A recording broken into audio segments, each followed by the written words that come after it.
Somewhere between New Orleans and the Jazz and Heritage Festival, where I last saw you, and to the East Coast to the JVC Festival, and here we are at the Dakota Bar and Grill. Don Braden, it is good to see you again. Oh, it's my pleasure. Good to see you too. I must ask you, where did it all begin for you, musically? Well, pretty much at home with my parents. They weren't musicians, but they were music fans. And I was drawn to music, drawn to music from the radio and drawn to from the records and things. And I became a fan early on of people like Grover Washington Jr. and Ronnie Laws. That's what they called jazz in those days because it was in the 70s, and that's what it was, And I didn't know anything about Coltrane or Sonny Rollins until college, like late high school. But that was at age 13. And I played in rock bands and pop bands, through the years until I met Jamie Aebersold and got into straight ahead jazz. He lived in Indiana. I grew up in Kentucky, and so I hooked up with him and his friends, the crew, and we got together. And it was a gradual process of learning, and then moved up east to Boston to go to college in Cambridge, Massachusetts, and interacted with some other folks there. And it's been a continual process. When I moved to New York in 1985, I had done some playing, but that was the next big step. That was in '85, 12 years ago now. So it's been a long and fun road. Well, from Boston and on to New York, to that academy, the Street Academy? Yeah, the Academy of the Road is what it was. The Road Academy. Street is almost, but Road is what it is. I mean, going out with Tony Williams and Betty Carter, who I'd worked with, and Freddie Hubbard was another great gig I did for about 2.5 years. I got to work with Roy Haynes and very many other great musicians, the Mingus Big Band, Kenny Barron, Tony Williams, J.J. Johnson. I've been really, really fortunate. And I learned in Art Farmer for the last couple of years on and off, I've been really fortunate to have gotten to interact with the masters. I mean, with the cats who invented the music and all that. So that's where I've learned, and that I'm hoping as I continue to work with them, I get, enough skill and enough information that as I mature and find my own sound to pass it on, which is what we're going to do. Keep it going and keep the music soaring, and then keep the audiences soaring with us, we hope. May I just pick out a few names and what significantly they contributed to your experience? Freddie Hubbard. Okay, Freddie Hubbard was one of the first gigs I held for a long time. We actually had a band going for about 2.5 years. I worked with a lot of other folks in more sporadic situations, like I'd do a tour with Tony Williams, and then 6 months later I'd do another tour with him or whatever, but I was not a regular member of the band.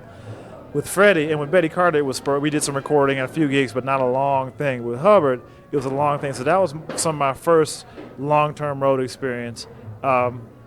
Freddie is super powerful. So the thing of power, super swing, super harmony, and super instrumental virtuosity. So them to be next to that every night basically made me seriously deal with my sound and with all the things that I have to do to be on the bandstand with somebody like that and not get totally blown away, In other words, I was in a practice room night and day dealing with keeping up with him. And not that I could compete with him, but just keep up, just to be strong on the bandstand and have my own voice and to contrast what he was doing. He'd hit it this way, I want to hit it another way so that I can have my own, little space there without, being just another cat standing up there trying to contribute to the situation. So contrast. Also, I really developed my skills at phrasing with a trumpet player, with him. And I've been fortunate to work with great trumpet players over the years, such as Freddie Hubbard, Tom Harrell, Wynton Marsalis, and now Art and Farmer. And the skill of being able to phrase with a trumpet player, listening, knowing when to cut off, when to breathe, has been a tremendous gift that I got from Mr. Hubbard. Tony Williams. With Tony, the thing I learned the most was swing. Tony is probably, the gigs with Tony were like the swinginess. He plays with a lot of energy, but the swing, man, is just so intense. The other thing with him was he had some very challenging music, so it put my ear in another place. When I learned some of those tunes like really thoroughly, that's when I ended up in another place. I'd come from his gig, and normal gigs would be like child's play relatively, standards and stuff. I mean, I'd be able to go all over the place because his tunes were, very challenging. Plus, that band is still to this day one of the best bands I ever played in. I mean, talk about having to really stand up to, everybody in the band. Plus, again, there's so much power. He's like Hubbard, there's so much power and volume on the band, literally volume as well as just emotional power, that I really had to have my sound totally together on both soprano and tenor. And it took a while, but I got that together in that situation. Benny Carter. Well, Betty Carter, you mean? With Betty. Oh, Betty Carter. Yeah. Yes. Yeah, with Betty, the thing I learned, that was an earlier, again, from her, I learned about pacing.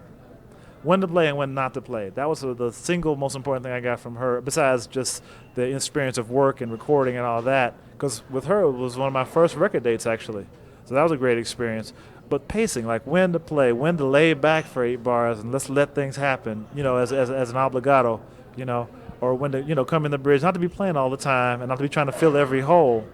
And then how to interact with someone. Like Betty would always leave space.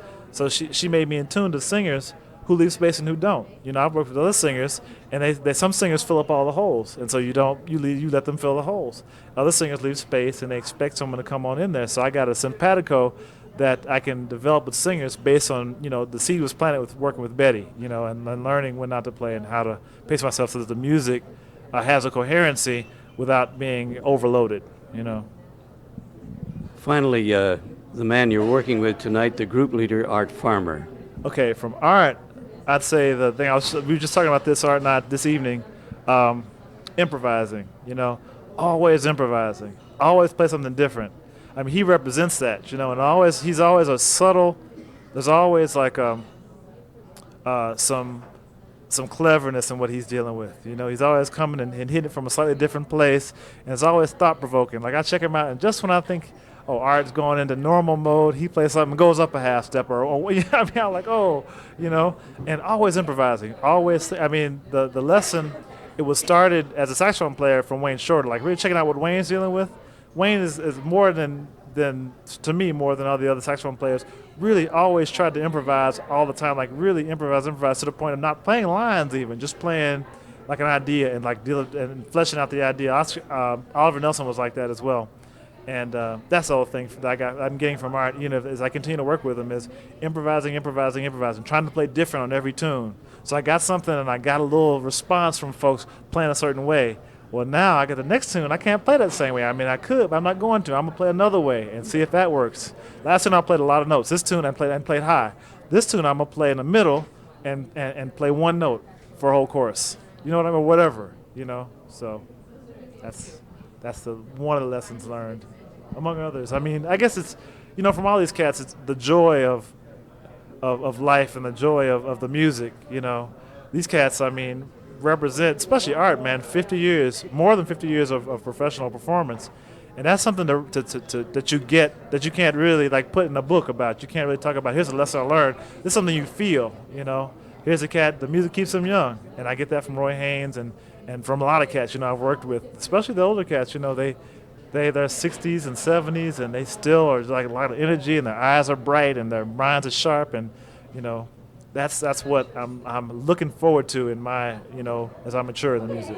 And I know that it's a 3-day stand that is grinding to a halt here. Next stop, 8,000 feet in Vail, Colorado. Wish you the best, and I hope you don't have to take oxygen. Well, I'm in good shape, and had 2 workouts while I was here yesterday and today. Pumped some iron, so I'm all done with running and all that stuff. So now, hopefully, I got a little oxygen in my blood, and I'll drink lots of water when I get there. And as soon as I hit the ground, I'm gonna start practicing, because that altitude is always tricky for wind instruments. So it's gonna be fun. I'm looking really forward to it. Splendid to catch up with you here, and we're in the Midwest, stretched out between the Jazz and Heritage Festival in May, the JVC Festival in the month of June, and here we are. It is August in the year 1997. Straight ahead. Thanks very much. Oh, thank you very much. My pleasure.